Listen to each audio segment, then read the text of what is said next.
ئەندامانی فراکسیۆنی کۆمەڵی دادگەری لە کۆبوونەوەی پەرلەماندا دژی پێشنیازە یاسای هەمواری یاسای توندوتیژی خێزان و ئافرەت وەستانەوە.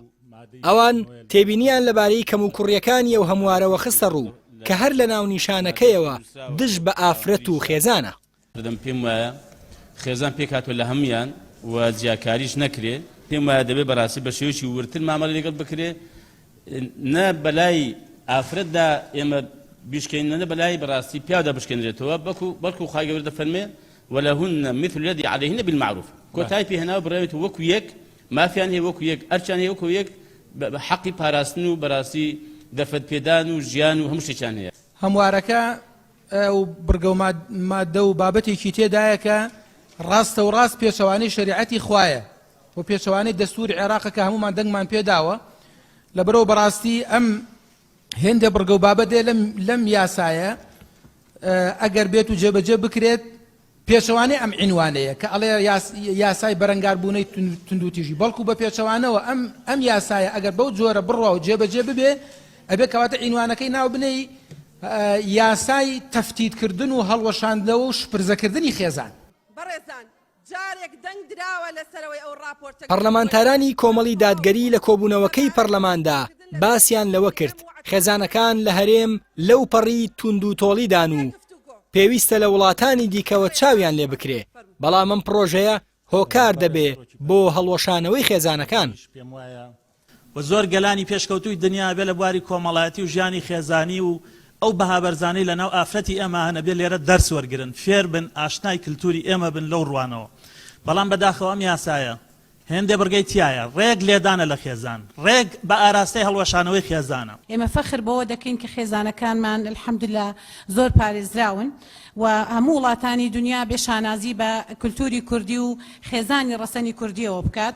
پشگیری هەموو ئەو بەڕێزانە کەم کە باز لەوە دەکەن ئەم پرۆژە یاسایە بە وردبینێکی تری بۆ بکرێ، بۆ نمونە لەگەڵ لیژنەی ئەوقاف و ئەو لایەنە پەیوەندیدارانی کە معنین بۆ ئەم پرۆژە یاسایە دیراسەیەکی تر بکرێتەوە بۆ ئەوەی تووشی ئەوە نەبین کە بەڕاستی یاسایەک دەربکرێت زەرەر بە خێزان و تاکێ خێزان بگەێنێ. زۆر سوپاس.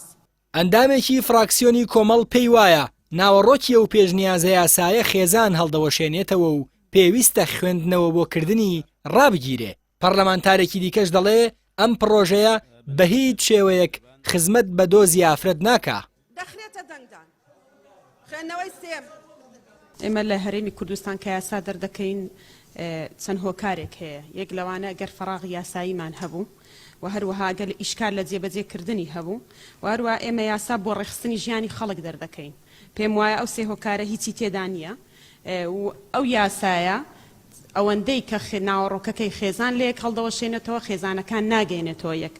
بۆیە من پشگیری ئەو بەڕێزانە دەکەم کە داوای ئەوە دەکەن ئەم هەموارە ڕابگیرێ، ئیمڕۆ خوێندنەوەی بۆ نەکرێت، چونکە بوعدی شەرعی هەیە، بوعدی کۆمەڵایەت. جارە پێش هەموو شتێک ئێمە لە هەرێمی کوردستانە تا کە شتێک کە هەمووان لەسەری کۆکردنجەی شانازیە ئەندامانی خێزان و ئەو پەیوەندی خێزانی تەندروستەیەکە هەیە.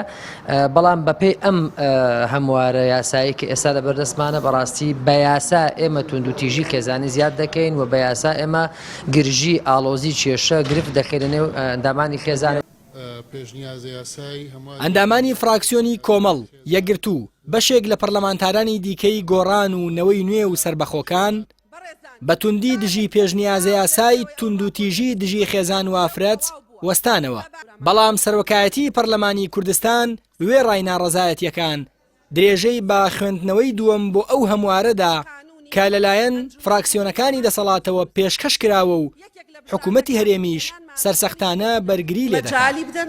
مەجالی بدەن و راپۆرتەکە خراوەتە دەنگدان بۆی بکرێتە بنەمای مناقەشە.